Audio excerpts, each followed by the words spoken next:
handles. Let's move away from vehicles. Talk about something that is also equally important. Now, some Ghanaian students studying abroad on government scholarship are facing the threat of deportation after failing to settle outstanding tuition fees. Now, reports indicate that affected students, most of whom are enrolled in universities across Europe and North America, have been served warnings by their institutions to either clear the arrears or risk being deregistered. Now, some universities have already suspended access to academic portals, whilst others have threatened to revoke student visas if payments are not made promptly. Now, how bad is the situation? Let me take a trip now to the United Kingdom, and then we will speak to Komala Bansa. Komala Bansa is president of PhD cohorts under the Ghana Scholarship Program. Also joining me via Zoom is Stella Mahama, the welfare officer for the students' body, and she is studying in the University of Aberdeen, undertaking a PhD in applied health sciences. So let me start with you, Stella. Stella, good afternoon. Welcome to the Pulse. Good afternoon. Right. So, how bad is the situation for you and those you supervise? Well, I mean, it's the same across. I would speak from the angle of my fellow females. Imagine you are asked out of your flat, and as a female, you are out there, you are highly vulnerable. As a PhD student, you are allowed 20 hours to work, but the jobs are not even there to begin with. And even if you get a job, you are even discouraged from working the 20 hours because your workload as a student is so much, because you would have to meet your progressions, you have to write papers and publish them. The whole PhD journey is so packed. And if you are saddled with, the non-payment of stipends and school fees, it just, throws you off there.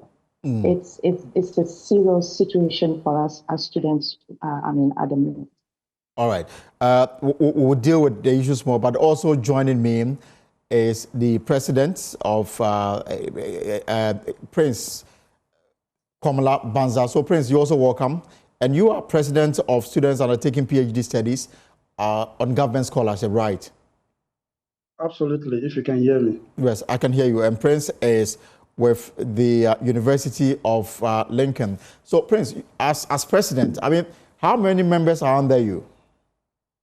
So, currently we have about 110 students, and approximately, let me say, 15 or 17 are actually on the red list, which means they are potentially facing deportation because they've been withdrawn from their schools, and some of them has been suspended.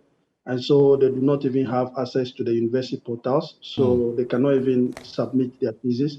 And just before I came online right now, I just received a text from another colleague saying that he's supposed to submit his thesis this week, Friday, but his fee has not been paid. So before I came on air, I was talking to, so I just messaged the representative at the High Commission now to see what can be done. And she was telling me that by tomorrow, she will personally see if she can handle the situation. But before I came on air, and I think I've shared some information with you. Right, of course. And we'll highlight those on the television for our viewers to see. The text message that has gone to some of the affected students.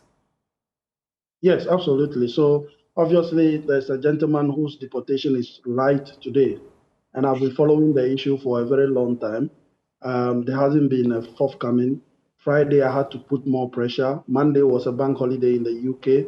So today, back and forth, I was going, and fortunately, they managed to remit the money to the school. But now the school is saying that they've given him enough time and that he definitely have to leave the country. So I'm still pressing some buttons to see how we can assist this particular student. The issue is that the administrator of the scholarship has to understand one thing. The point is that the operational mechanisms of the UK institutions are completely different from Ghana. So if the Home Office issued a visa withdrawal for anyone, that means that the person has to leave the country. It doesn't matter whether you pay the money or you don't pay. There are some schools that will say, okay, you have paid the money, so we'll write back to the Home Office. Right. But that also takes time for the Home Office to acknowledge those letters. And some other schools require you to reapply for a visa. In that case, if your visa expires, then it means you have to leave the country. So as we are speaking in terms of this gentleman now, he's going to be an overstayer after 2359 this night. So you can imagine the situation in which he finds himself. And there's a number of our colleagues in that similar situation. And look, as I share with you, even the stipends, there are people who are owed stipend 36 months. 36 months. Yes, the colleague I was telling you about right now, he just texted me now and said, oh, my stipend is in arrears of 32 months, which means that for all the 4 years or 3 years that he's doing the PhD, he only received 4 months stipend. Let me also reiterate that before you go on, Prince, let's say a little longer on this gentleman who is due for deportation today. And you said that even though the money or part of it has been paid, the UK authorities is still insisting that he has to leave. Yes, the school says he has to leave because apparently they've given him enough time to be able to pay the money, which he's not able to do that. And so basically that is it. So where did the payments come from? Where did the payment that just got to the school, where did it come from? So I had to press buttons for the High Commission. So usually what happens is that when allocations are done from Ghana, the money is transferred to the Ministry of Finance, send the money to the Bank of Ghana. And then the Bank of Ghana will also take their time to do their mechanism, and then they will now transfer it to the High Commission. So we have educational section at the High Commission, and we have a liaison officer. So the liaison officer then start to reallocate the money to the various schools. So when I spoke to the liaison officer on Thursday, she told me that, look, if they receive the money, then it means that they are still going to do their internal processing before they do payment. And I said, look, this is a very serious matter because the gentleman's visa expires on Tuesday at 23:59. To be fair for the liaison officer, she took the matter personally, and she has done some work quickly. I think from what she told me, she said she spoke to the registrar, and the registrar said they should explore some other funds that were available somewhere. So I'm suspecting that it is true that they use. I've gotten the screenshot of the payment just now. Okay. So I can confirm that the payment has gone through. But I can also tell you that the school has written to him saying that, unfortunately, I'm reading it to you, due to the amount of time that has elapsed since your withdrawal, it will not be possible for you to it will not be possible for you to be reinstated back into your course, and for your student visa to be reinstated at the time. It is vital that you do not overstay on your student visa. If UKVI have advised your student visa expired today, we've recommended that you arrange to leave the UK as soon as possible. Should you overstay on your student visa, you may face difficulty in returning to the UK or obtaining a UK visa in the future. So all right. So on the screen now, hold it for me, Prince. On the screen now is some of the communications that have gone on to Ghanaian students on government scholarship, and as you can see, there's a communication that went to one of the affected students, and according to Prince, 15 of such individuals are on the red list, meaning they can be deported anytime because of government failure to pay tuition fee for the universities that they are undertaking this higher education. And let me just go over. It says it is vital that you do not overstay on your student visa if the UK have advised that your student visa expires today. We recommend that you arrange to leave the UK as soon as possible. Should you overstay on your student visa, you may face difficulty in returning to the UK or obtaining a UK visa in the future. And there are so many of such text messages or emails that we've seen sent to the Ghanaian students. So So, Prince, this particular individual, and more you have there on your screen. So, this particular individual, I mean, what is he doing now? Is he preparing to leave the UK because the school has made it clear that he's no longer needed on the campus? Yeah, but the reality also is that he's not been paid throughout the time that he's been here. So where is he going to get the money from to buy a flight ticket? That's a trade-off there. So at the moment, as I speak to you, I'm having a text with him back and forth. I asked him to go to the school, contact his program manager, and then see how they can assist him in terms of probably issuing some letter to him, because I've asked him to draft a reapplication down to stop the clock. So even if the application is not complete, you can send it like a reapplication for visa, so that whilst he's putting in place processes to get some documentations to be able to. Unfortunately, he's not even qualified for a fee waiver application, so he's not able to access the fee waiver application system as well. So, but I'm following up with him. He's constantly updating me on what is going on now, and so maybe I'll share the outcome with you subsequently. But the situation is very fluid now. A lot of students are very apprehensive. And you said 15. And you said 15 are on the red list. Yes, 15 are on the red list. Which means that they could also face deportation notice anytime soon. As I speak to you, there are people whose visa had expired, and so they are overstayers here. They are students sponsored by Ghanaian government. I have their records here.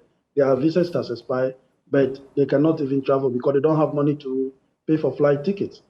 So that's how bad the situation is. So that's how serious the situation is. But in the case of this gentleman who is facing the deportation today, when you pushed at the Ghana embassy and possibly the scholarship secretariat in Ghana, some intervention came. Yes, so that is it a case that they are responding to need-to-know basis and they are not dealing with everybody en bloc? Well, it does appear something like that. I don't know, but I'm not able to say that clearly. But to be honest, I've engaged the registrar a couple of weeks back, and I've engaged some other actors also involved. I'm in constant conversation with the liaison officer. She appeared to be a bit helpless because of the situation, but I'm also pushing with her. In this particular situation, she made it clear that she will try and then address it. Even the payment even self had gone through, but even we don't even have an advice to even give to him as a proof. So she has to take the risk of sending a screenshot of the payment so that we could see what we'll do. Because I told her that, look, if the clock goes by, this gentleman, it will be very difficult for him to be able to get, even if he reapplied after, the clock is, gone, it means that he's become an overstayer. So we need to do something. Let me cross over to Stella, who is in charge of welfare for some of these students. But Prince, what is your own situation? Yeah, so at the moment, I'm not due for a fee payment, but I've also been evicted from my property as well because I have not paid my rent for ages. So how are you holding yourself in the UK? Yeah, so I have up to a few weeks to be able to move out of my property. So that is how bad the situation is. And but because I've been around for a while, we are trying to put one or two strings together to make sure that things become, because the reality is that the stipends are tied to accommodation. So if you fail to pay the stipend to the student, it means that a lot of them will be outside, their property. The registrar knows about it. I've told him about it. And so the situation now is that we are planning of going to BBC, going to CNN. I've made an arrangement with these media houses already if the situation is not expressly addressed. So let's see what the Secretariat can do. I'll come back so that we can look at the way forward. But Stella, you have members under you. You are responsible for their welfare. How are they living, eating, going about their normal day activities when stipends are not coming and they face the threat of deportation? How are they living through this rather difficult situation, Stella? It's a very bad situation, as you have clearly, outlined. A lot of us are patching with family and friends. We are depending on family back home. A lot have exhausted family resources just because of the non-payment of stipends. And a lot out of the situation have also become very ill. I won't be able to tell whether this is something that was already, ongoing before, it became a bad situation. Some are going through, in fact, some cases are very terminal as we speak. So it's very, very, very, very bad for us as students without, stipends being paid. So sometime we were told that some students were forced to do certain things that's, not the best, but because of the situation they are in, they are left with no choice. Are you experiencing the same for some of your members? Yeah, the situation hasn't changed, but it's such an embarrassment to put it out there again because it's already out there, but you don't want to escalate it that way because, we are human and we feel very bad when people get to know that this is what we have to do to be able to take care of our basic needs. So yes, so the situation hasn't changed. It's still ongoing. Because if that is the only way you can, get some resources coming in for you to feed, you take it in. So it hasn't changed. All right. And you are undertaking PhD in applied health science at the University of Aberdeen. What is your own situation? I am living with family in the UK. I am due for data collection due to non-payments of my fees. My research cost is tied to my fees as well. But because of the non-payment of fees, I received my clearance way back in May, and I haven't been able to do this data collection. And this whole study of the PhD is time-bound. And if from May, I haven't been able to start any form of data collection, then it extends the whole thing, which means that it is going to be an extra cost on the government because if I have to take an extension, monies will have to be paid to tuition as well.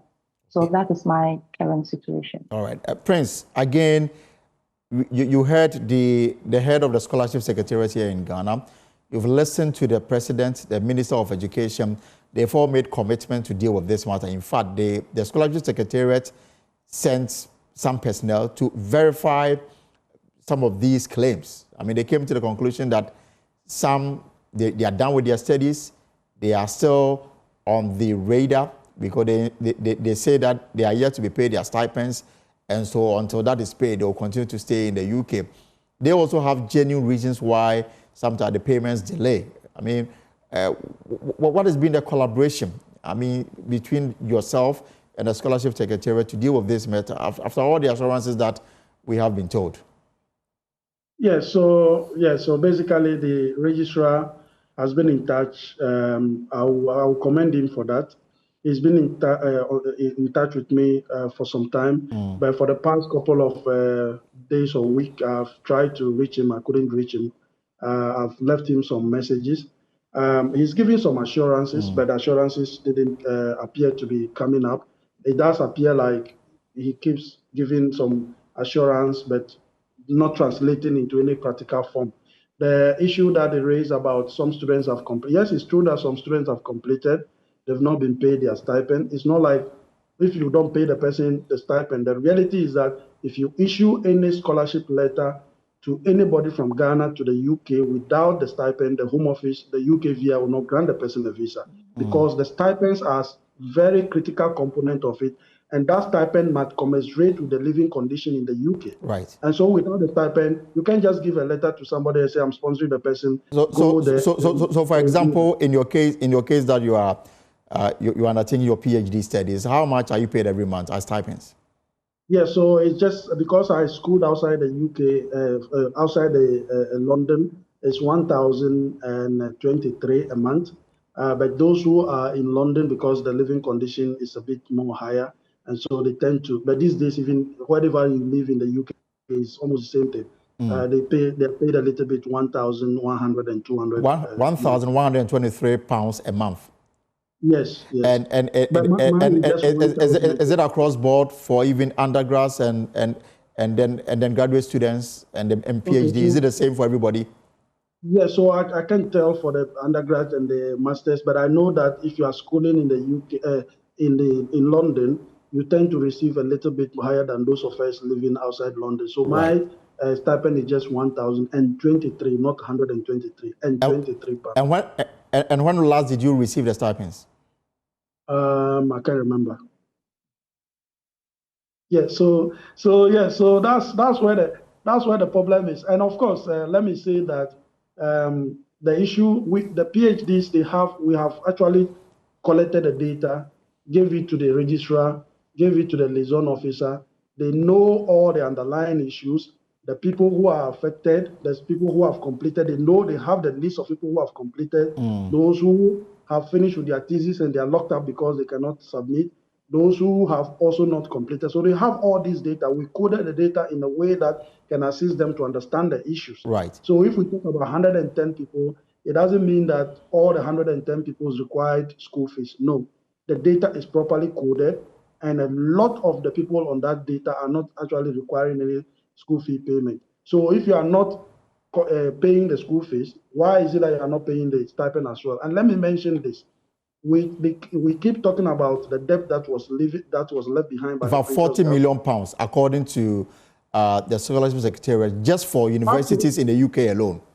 Yes, because the UK is a huge, country with a lot of schools that takes students from Ghana, and some of them have had some sort of MOU with the government of Ghana. Of course, the debt is there, but the question also is that the new government has also been in power for 8 months and counting now. They haven't paid a dime towards the stipend. So if the previous government had left this debt, why are you not also, maybe let's try to start from a clean sheet and say, okay, this is how much I have come to meet, but this is how much I'm owing. So let me try and address my debt before we can think about the debt that the previous person left behind. I mean, there's a logical way that can resolve this. I do appreciate the challenges that they have because, to be honest with you, I'm not one of those persons that want to always be in the media and be talking about this. And I told the registrar all the time that we can resolve these things without necessarily going out there and be talking about it. Let's sit down, find a pathway to address it. But if you decide to starve information and students every day, look, my supervisor just sent me an email and said that I want to see your complete draft by middle of September. I'm still doing my discussion. Today, I plan to finish one chapter, but since I woke up in the morning, I've just been receiving messages, screenshots, calls, text messages. I can't even concentrate. So if the situation is addressed, I also have a peace of mind. And I keep saying this all the time, but it does appear like nobody wants to listen. All right. And you see, always complaining about a problem without taking action is not going to resolve it. Because the previous government also, if you ask them, they'll tell you that they left this X amount. Maybe we'll have a true conversation on this, and then I'll tell you how much, they also came to meet and all that. Because let me allow Esther as we begin to wrap up on this conversation. So Stella, the Ghana Embassy, the Ghana High Commission in the UK, are they doing anything to help resolve this matter? Just as the President said, I mean, it's a helpless situation for them as well, because what we are made to understand is the resources are not there at the minute. And if it is not there, what can they do as the High Commission? So it's a helpless situation for them. So it's a passionate appeal to government to come to our aid. I mean, if the High Commission is given some funds, I mean, students will also have some peace of mind. So how are you encouraging the members to keep hope alive?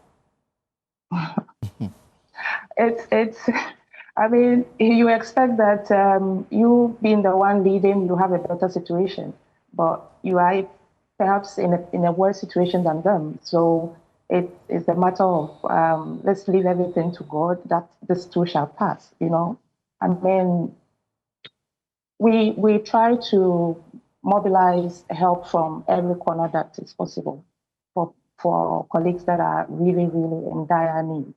I mean, that is the only thing we can do as a group. Otherwise, as a leader, you only try to hold yourself a little bit and then send some words of encouragement to others. Otherwise, you are not feeling in a better position. I'm guessing that as leadership, you are inundated with calls every day.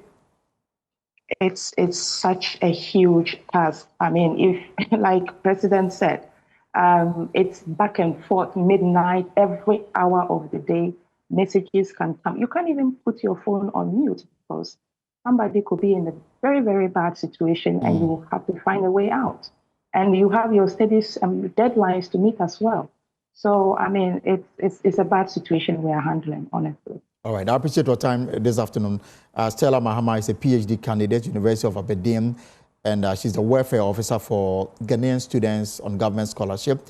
She is, studying applied health science for a PhD. Thank you so much, Stella. Let me go back to Prince as we wrap up on this. So, Prince, I mean, government is doing her best to keep these students in school, give them the necessary training so that they come and help in nation building. The accusation or the criticism, some of them, when they compete, they don't even come. So the state doesn't even benefit from all this money that went into their training. And how are you getting your members to tune their mind to the fact that after they have enjoyed their life in the UK on government scholarship, they should also come back home and help? Because that's also been another criticism. Absolutely. We appreciate the effort of the government. I always tell the registrar that, look, I appreciate the challenges that they've come to meet. It's no fault of theirs at all, but we cannot continue to gloat over the problem without resolving it, so we need to get a way around it. The issue about people finishing their courses and staying here, just before I came on air, the gentleman who cannot submit his thesis on Friday, he just told me that, look, Prince, I want to just get done with this and go back to Ghana. I don't even care whether I get there and I don't get anything to do. So there are people, nobody wants to live in this country. It is the government that came up with a program called the Letter of No Objection. Now that Letter of No Objection only gives you some sort of access to explore industry. You have some sort of industrial experience after your course.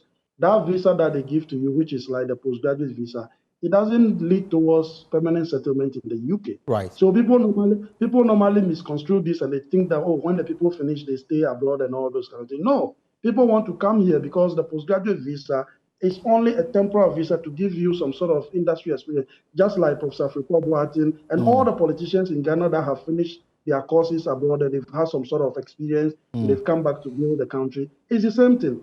In any case, if you keep on hammering the fact that students finish and they live in abroad, have you got any contingency measures to accommodate them? Already, those who are already there are having a serious problem in terms of jobs. So until we find a way to address even the unemployment rate and all that, you saying somebody that they should come back to Ghana without putting in place, and I keep giving this example, sometime in 2018, about when I came to Ghana, the first two taxis that I took, they were all graduates from the UK here.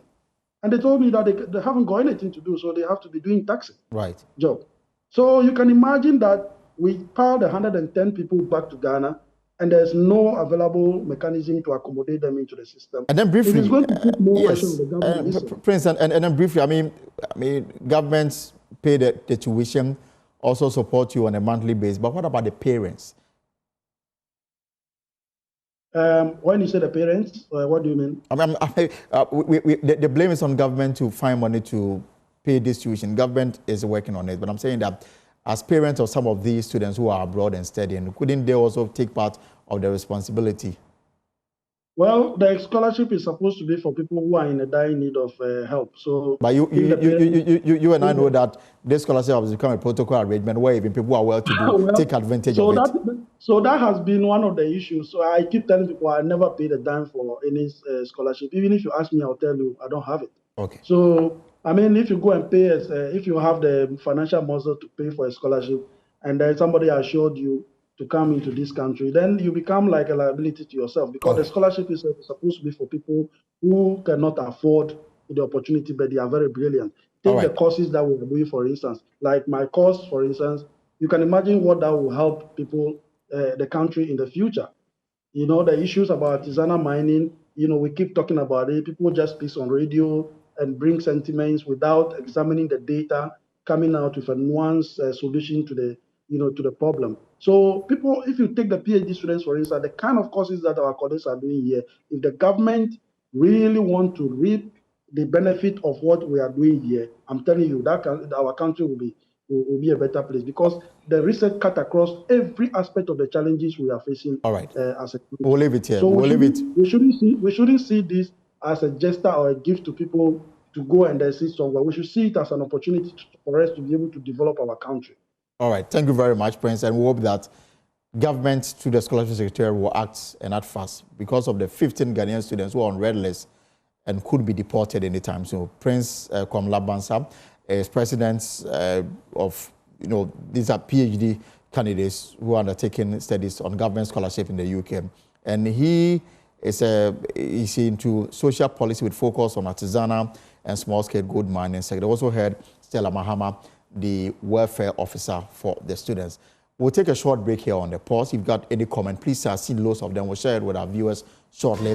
When we return, Parliament Public Accounts Committee pushed for stricter measures to deal with financial mismanagement in public institutions as payroll fraud, procurement breaches, and others lead infractions in the 2024 Auditor General's report. This afternoon, we asked what more can the committee do to help the situation. The chairperson of the committee, Abeno Osasare, former Minister of State at the Finance Ministry, is my guest in the studio after this break. Ensure that if somebody is at post and that person, that human being is validated, it's one activity and that's it. So that issue of validation needs to be tackled, handled once and for all.